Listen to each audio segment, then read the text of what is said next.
राधे राधे।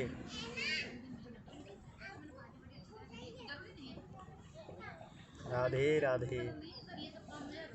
आज एक मित्र का प्रश्न आया मेरे पास कि मैं ध्यान भजन के साथ अध्ययन नहीं कर पा रहा हूँ। मैं प्रतियोगी परीक्षाओं की तैयारी करता हूँ, बहुत सारी मेरे अंदर महत्वाकांक्षाएँ हैं और इसके साथ मैं ध्यान और भजन भी करना चाहता हूँ, तो समय नहीं मिल पाता। स्वयं के अंदर ही मैं कन्फ्यूजन में रहता हूँ कि मैं क्या करूँ, मेरे लिए क्या ज़रूरी है। एक और प्रश्न आया था, दोनों प्रश्नों का मैं एक साथ जवाब दूंगा क्योंकि व्यस्तता के कारण मेरे पास इतना समय नहीं होता कि मैं एक एक प्रश्न का व्यक्तिगत रूप से जवाब दे सकूं। जो एक जैसे प्रश्न होते हैं उन्हें मैं समाहित करके जवाब देता हूं, जिससे कि और भी लोग देखें, उन्हें भी समझ में आए।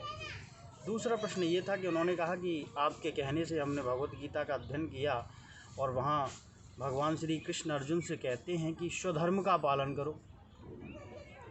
तो अगर मैं स्वधर्म का पालन करूं, स्वधर्म का मतलब इंट्रिंसिक नेचर के अकॉर्डिंग चलूं, तो जिस कार्यक्षेत्र में मेरी अभिरुचि है अगर मैं उसको संपन्न करना चाहूं, तो जिस कार्यक्षेत्र में मैं लगा हुआ हूं वो मुझे छोड़ना पड़ेगा। और उसमें अभी मुझे काफ़ी लाभ भी हो रहा है, मैं उसमें बहुत आगे जा चुका हूं, तो मैं उसे छोड़ना नहीं चाहता। लेकिन गीता के अध्ययन के बाद मुझे ऐसा लग रहा है कि मुझे अपने स्वधर्म का पालन करना चाहिए। बड़ी ही उलझन में हूँ मैं। तो इन दोनों प्रश्नों में हम एक चीज़ देखते हैं कि कन्फ्यूजन है दोनों स्थितियों में, कैसे पार पाया जाए, ध्यान और भजन कैसे किया जाए। तो मेरा ये मानना है कि आप ध्यान और भजन करते रहिए, कीर्तन करते रहिए, प्रभु का नाम और उसका स्मरण करते रहिए। निश्चित रूप से आपका जो इंट्रिंसिक नेचर है, आप अगर उसे भी नहीं कर पाए तो ज़्यादा फर्क नहीं पड़ता।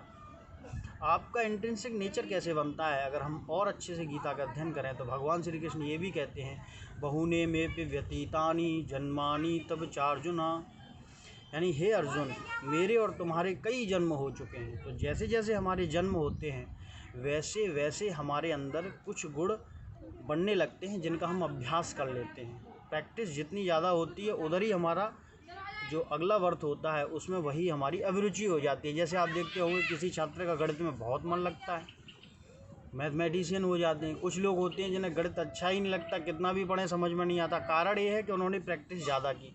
या आप अभी प्रैक्टिस कर लें या बाद में कर लें, तो अभिरुचि के चक्कर में ना पड़ें। आप ये बार बार कर चुके हो। मेन आपका उद्देश्य यही है कि आप अपने इस मानव जन्म को सफल कर सकें, और वो सफल तभी होगा जब आप हरि का स्मरण करेंगे, मंत्रोच्चार करेंगे, भजन करेंगे, कीर्तन करेंगे। और कोई मार्ग है नहीं, यही एक मार्ग है जिससे आपका कल्याण हो सकता है। और हम मनुष्य बने हैं उसके पीछे भी यही तारतम्य है। अगर हम देखें तो पहले इस सृष्टि में एक कोश की जीव बने, फिर बहुकोश की जीव बने, और सभी जीव अनन्य रूपों में प्रगति करते करते अंतत्वगत्वा हम मानव योनि में आए। ये कोई एक जन्म में नहीं हुआ, अनेकानेक प्रैक्टिस हैं जिसके कारण हम हुए हैं। और अगर हम देखना चाहें तो ये जो पेड़ पौधे आसपास मेरे आप देख ही रहे हैं, इनमें क्यों पुष्प लगते हैं, क्यों फल लगते हैं, ये क्यों फल चाहते हैं, पुष्प चाहते हैं? कारण यही है क्योंकि ये कुछ और होना चाहते हैं, और वो कुछ और होना मनुष्य भी चाहता है। मनुष्य को तभी वास्तविक सुख मिलेगा जब वो हरि का स्मरण करेगा, जब वो भजन करेगा, कीर्तन करेगा, नित्य हरि सेवा में लगेगा। और कोई मार्ग है नहीं। कितने भी मार्ग में आप चले जाइए, अंततः आपको इसी को स्वीकार करना होगा। आप बुद्धि को शुद्ध कर सकते हैं ज्ञान मार्ग से, कई सारे मार्गों पे, लेकिन अंततः जब तक आपका हृदय शुद्ध नहीं होगा तब तक मीरा का नृत्य आप में प्रस्फुटित नहीं होगा, चैतन्य का आनंद आप में नहीं आएगा। तो आप सिर्फ ध्यान, भजन, कीर्तन, स्मरण, इस पर ही ध्यान रखिए। नित्य अपनी प्रगति को देखिए कि आज मैं कितना प्रगतिशील हुआ, आज मैंने कितना सीखा, मैंने कितना भजन किया, मैं प्रभु के लिए कितना व्याकुल हुआ। यही एक मार्ग है जिससे हम वो अनंत सत्य को जान सकते हैं। क्योंकि हर व्यक्ति सुख चाहता है, चाहे धन से, चाहे पद से, चाहे प्रतिष्ठा से। आपको वो सुख नहीं मिलता जो आप चाहते हो, और यही हमारे दुख का मूल कारण है।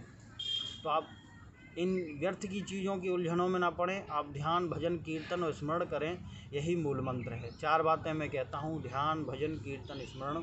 स्मरण किसका करना है? प्रभु का। भजन किसका करना है? प्रभु का। कीर्तन किसका करना है? प्रभु का। ध्यान किसका करना है? प्रभु का। जो भी आप करें प्रभु का स्मरण करते हुए करें। शेष बातें अगर आपको लगी हों कमेंट बॉक्स में आप बता सकते हैं। निश्चित रूप से हम हर संभव निःशुल्क आपकी मदद करेंगे।